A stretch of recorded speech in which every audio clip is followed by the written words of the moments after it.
Thank you, Mr. Secretary General, Your Excellencies, ladies and gentlemen, and distinguished guests.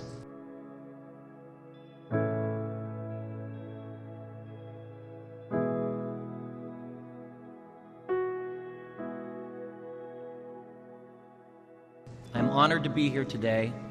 I stand before you not as an expert, but as a concerned citizen.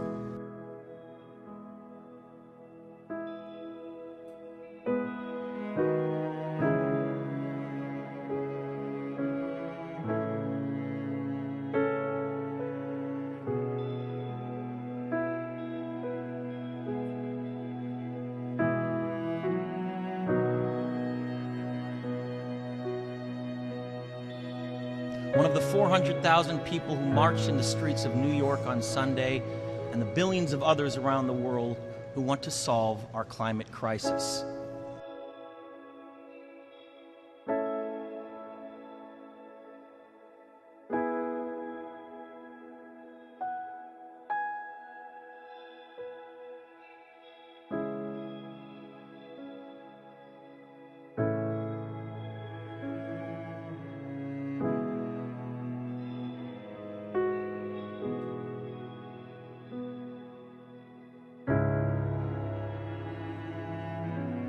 As an actor, I pretend for a living. I play fictitious characters, often solving fictitious problems.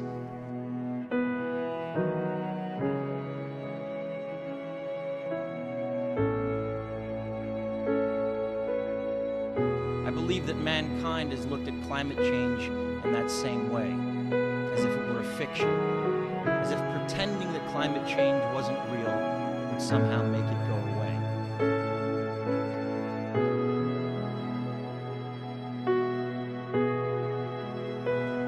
We all know better than that now. Every week we're seeing new and undeniable climate events, evidence that accelerated climate change is here right now.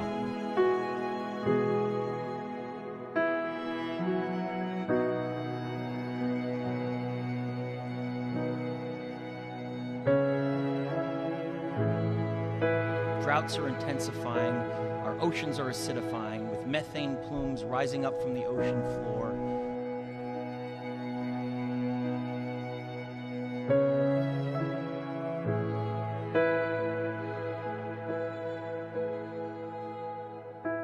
We are seeing extreme weather events and the West Antarctic and Greenland ice sheets melting at unprecedented rates, decades ahead of scientific projections.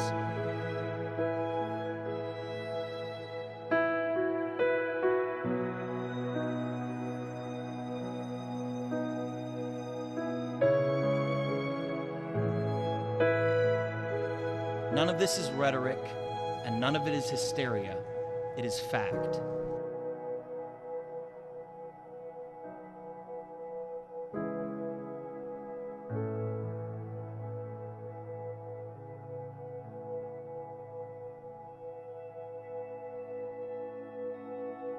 The scientific community knows it, industry knows it, governments know it, even the United States military knows it.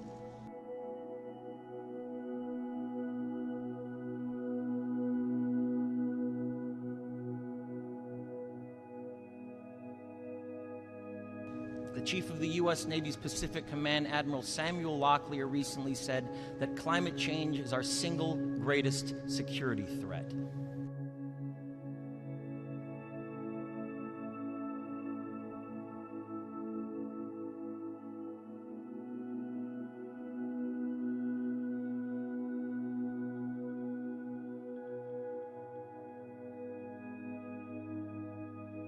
My friends, this body, perhaps more than any other gathering in human history, now faces this difficult but achievable task.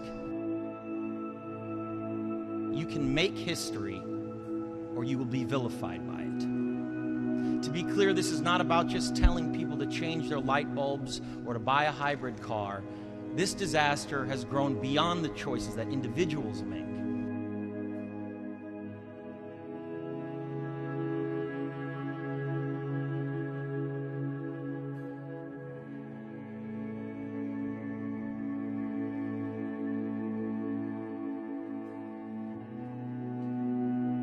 This is now about our industries and our governments around the world taking decisive, large-scale action. Now must be our moment for action. We need to put a price tag on carbon emissions and eliminate government subsidies for oil, coal, and gas companies. We need to end the free ride that industrial polluters have been given in the name of a free market economy. They do not deserve our tax dollars. They deserve our scrutiny, for the economy itself will die if our ecosystems collapse.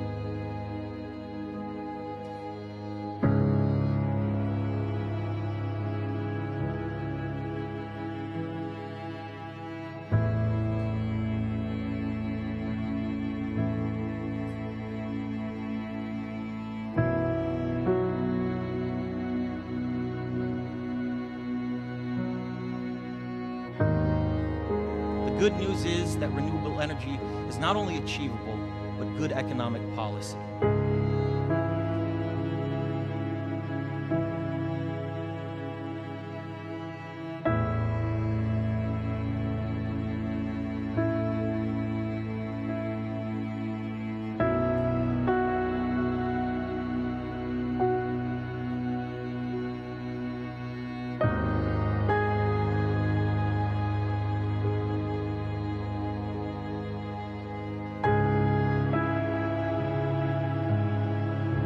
This is not a partisan debate, it is a human one. Clean air and a livable climate are inalienable human rights. And solving this crisis is not a question of politics. It is a question of our own survival. This is the most urgent of times and the most urgent of messages. Honored delegates, leaders of the world, I pretend for a living, but you do not. The people made their voices heard on Sunday around the world, and the momentum will not stop. But now it is your turn.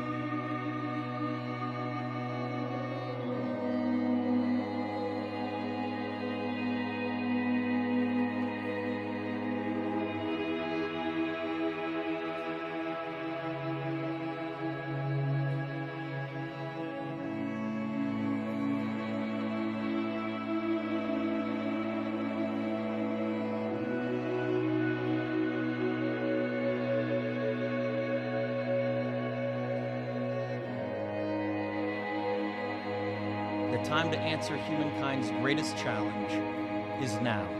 We beg of you to face it with courage and honesty. Thank you.